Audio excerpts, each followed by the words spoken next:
Okay. Everyone, thank you. I know that was a long block, and we had a lot of movies, but we have to have them.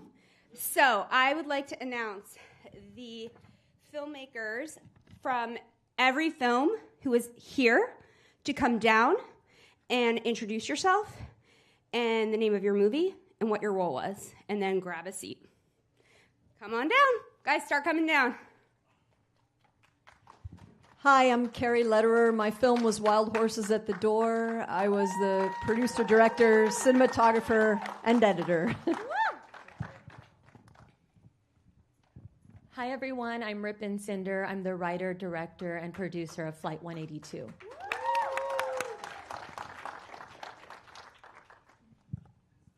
Hello, my name is Tom Franco. My film is Pipe Brothers, and I'm the producer and talent.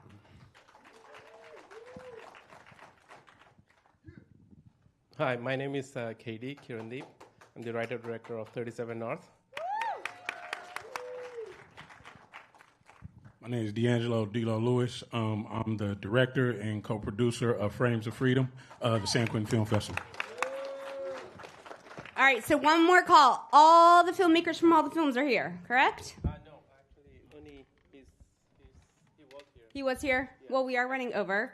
So I'm going to grab that microphone from you. I run a panel very differently than most people run panels because I have been on them, I've moderated them, and I want to make sure everyone gets to know each of you, how to follow you, and something they're going to learn in this room that they're not going to learn just reading an article about your movie. So the way I do it is I ask a question, you say your name again, you say your movie, and then you pass it to the next person. Every single person on this panel answers the question. That being said, I asked 3 questions. We have 20 minutes tops because we are running 20 minutes behind, and there is the BraveMaker Academy shorts after this. You are going to tell us your name, your film, and introduce yourself and what you did.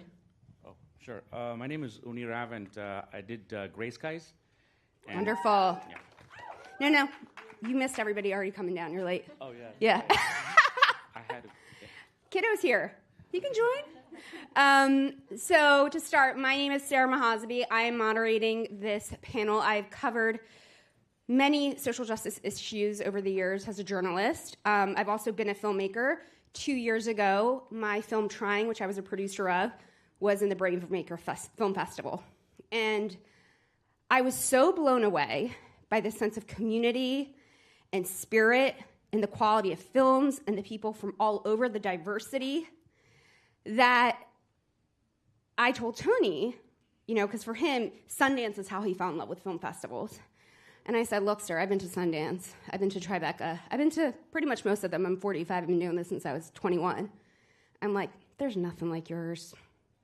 There's nothing like yours. And he, every month, will host a get-together in LA. Almost everyone who goes to those get-togethers, every moderator you're seeing, we all are volunteers. And we've all been in this festival or know Tony. And we all do it because we want BraveMaker to be like a movement. And that's why I'm here.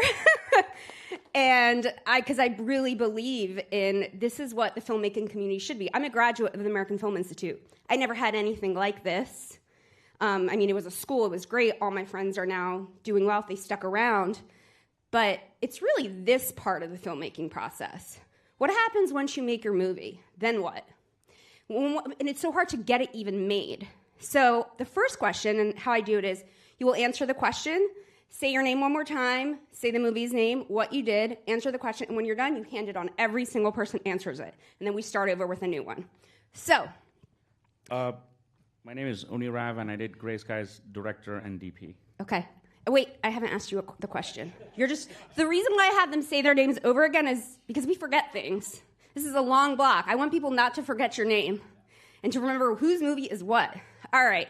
So my question for you is, why did you have to make your film? Why this film? Why this story? And hold your mic up, please.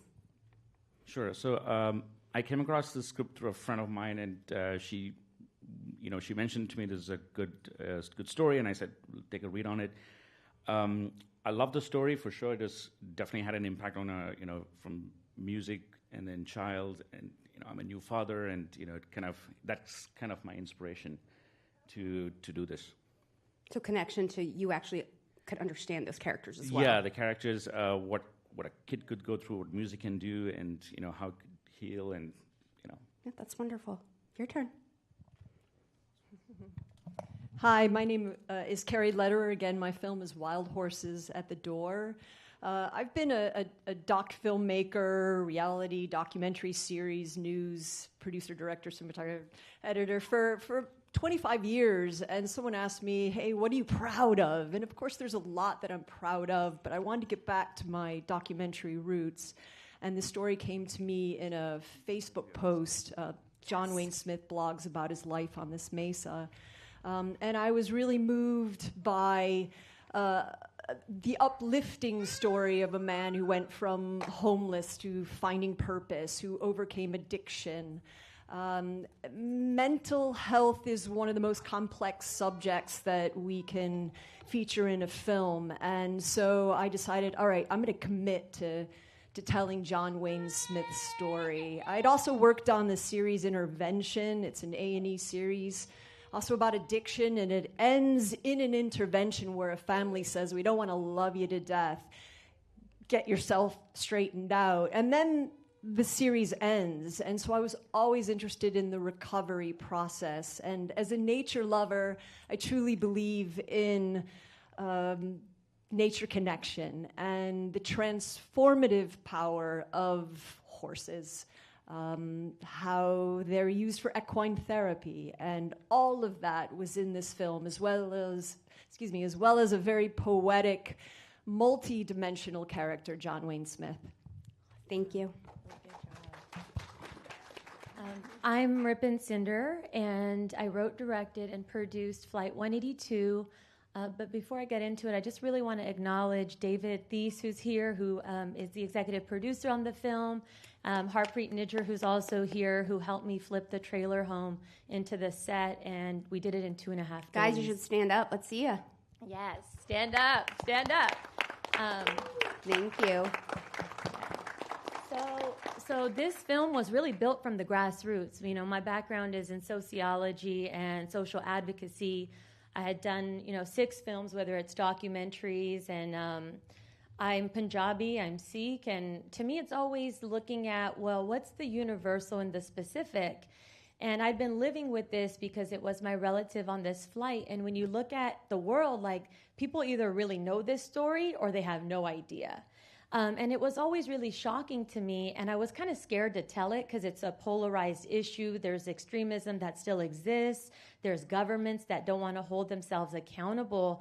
And it's not just a Canadian story or a U.S. story. It was like a triple-pronged story where it was Ireland. This flight went off the Irish coast in 1985, and it was the biggest attack before 9/11 and before Lockerbie. And I really found the courage to tell it during the pandemic. And I was like, there's this grant out there for $25,000.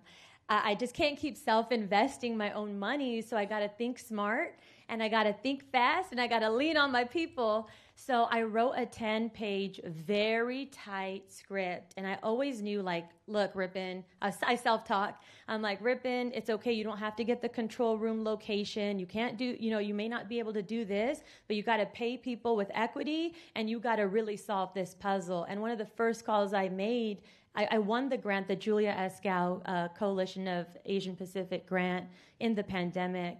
And I don't want to be too long-winded about it, but I was just thinking about, this is about family. Like, any of us, I don't know if you're like me with the world and the politics, and I'm just scared. When the pandemic happened, I was afraid of anyone getting on a flight, going anywhere. I was afraid of a kid going inside of a school, and God forbid anything happens. And so I just really wanted to take one family, my family, and really root it in my mother language, and now be able to show it as a piece of, hey, look, these are the pieces, and I want to make a feature film off of it. Amazing. Thank you for that. A lot of useful information as well in your answer. No, but it was useful. Hi, my name is Tom Franco. My film is Pipe Brothers. The short answer to that question is, I don't think anybody else is going to make that film. So I had to take the initiative and do it myself. And I find myself to be a cross-disciplined artist. My first love is visual arts and specifically sculpture. And when I'm looking at the sculpture community or hanging out and standing around with other sculptors, it's like a really isolated genre. I'm surrounded in my family and friends by filmmakers. So I see this comparison and performers. You know, I broke my isolation and started to do performances and get into film stuff too. And I'm looking at like being in art school and like, why are the visual artists the loners? And trying to push us to be more in a performance type of a space and a mindset. And I think it's hard in general, I'm generalizing, but a lot of visual artists don't like to be in the spotlight, don't like to be on film. So there's this huge open door that a lot of people, I don't see a lot of people tackling. For example, this is my son, Lennon, where let's just say food arts has bridged the film gap very well. I see that happening all the time. Dance has broken in a little bit more as well. Close in my mind, a close second. The visual arts, nada, like not happening. And when it does happen, it's really dumbed down, and they're not actually talking to the artists and getting to the studio and just presenting what they're already doing on film. So that's really what I am passionate about. Thank you for that answer.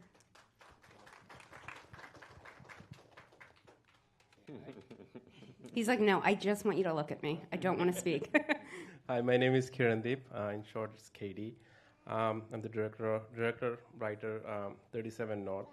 I love writing stories, and I really like writing suspense thriller kind of stories. And this story, and Uni is the DOP on that project. So it's a collaborative project. We work on many projects together. So we were just discussing like how can we make a film which looks really good but with a smaller budget, or how can we bring a team together? And that's how the idea started. And everyone in this film, including the cast members and the crew members, have a stake in it. So it's a collaborative project, and we went out there for 5 days, like literally no reception in that jungle, and we made it. I think the idea actually came to life that, okay, we can make, with a really small amount of money, if you work with the really talented people, you can actually make a good movie. I agree. Yeah. All right. Thank you. Thank you for that answer. My name is D'Angelo D'Lo Lewis. I'm the director, co-producer of Frames of Freedom, the San Quentin Film Festival. As you guys see, that's a sizzle. We shot most of it already. We got a few more pickup shots. I want to first say thank you to BraveMaker for letting us show that. This is the first time anybody has ever seen that. It's crazy how that came about. As you can see, the original idea came from Corey Thomas and Rasan New York Thomas, no relation. They had this going already in New York. We did some time together back in the day, and he had called me, and he wanted to collect like a bunch of formerly incarcerated filmmakers to showcase, at the San Quentin Film Festival. And originally I was like, yeah, I'll show my film. And I was like, can I bring a camera crew in to kind of like document my journey so it'll be like I can show my full circle moment.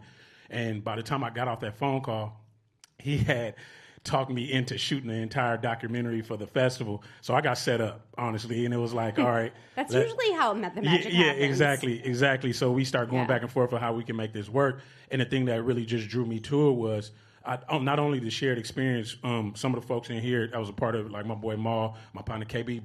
Brian, you in here?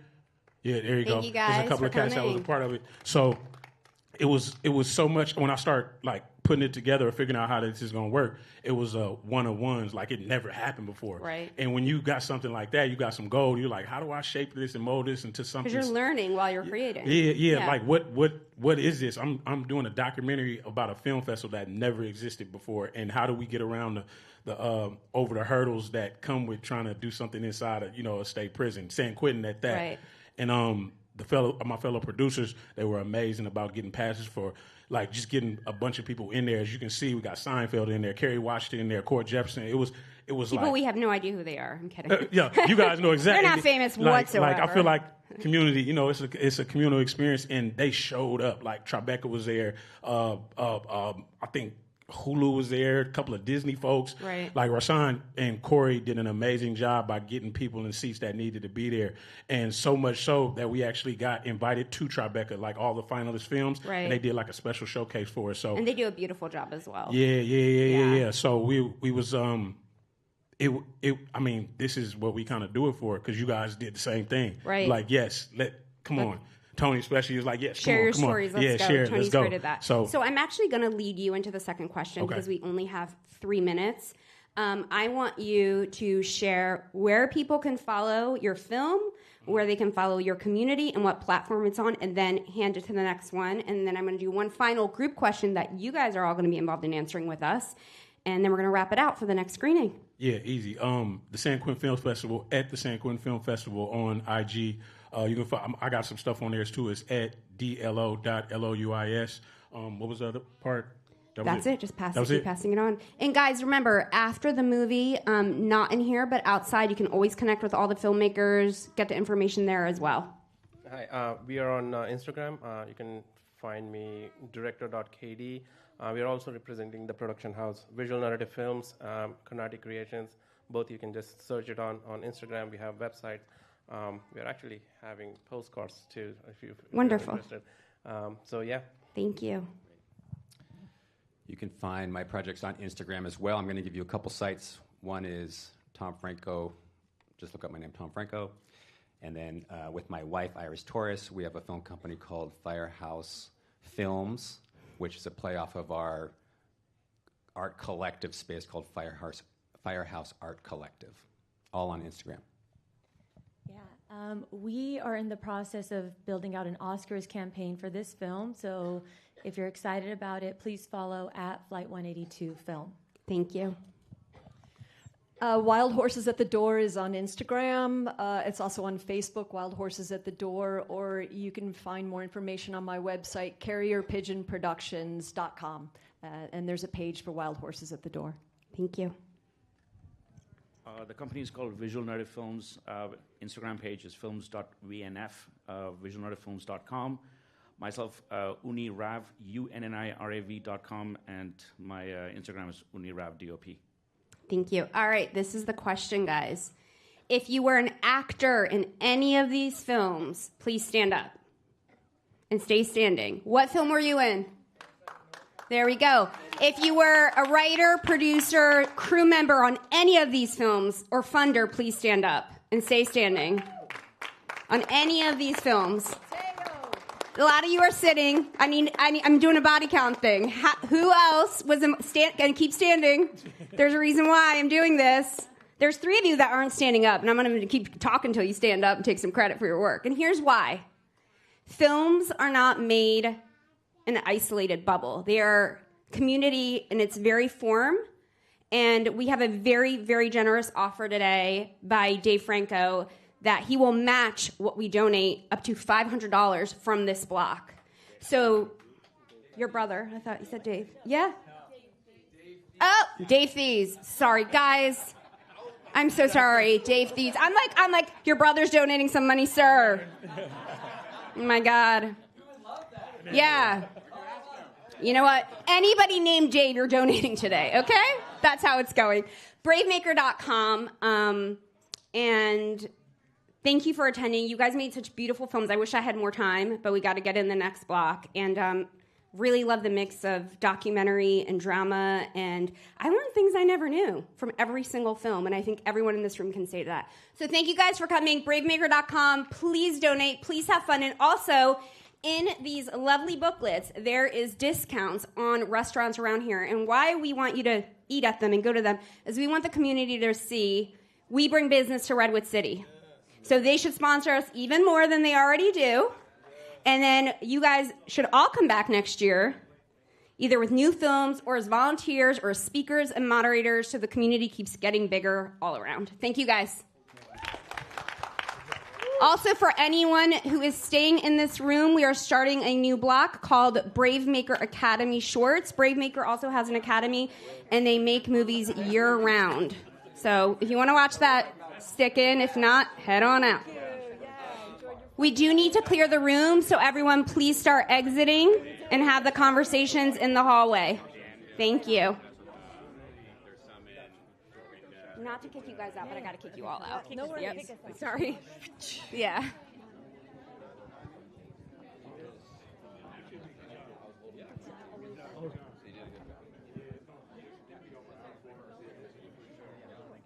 Congratulations. Hey, it was amazing. That's what's up.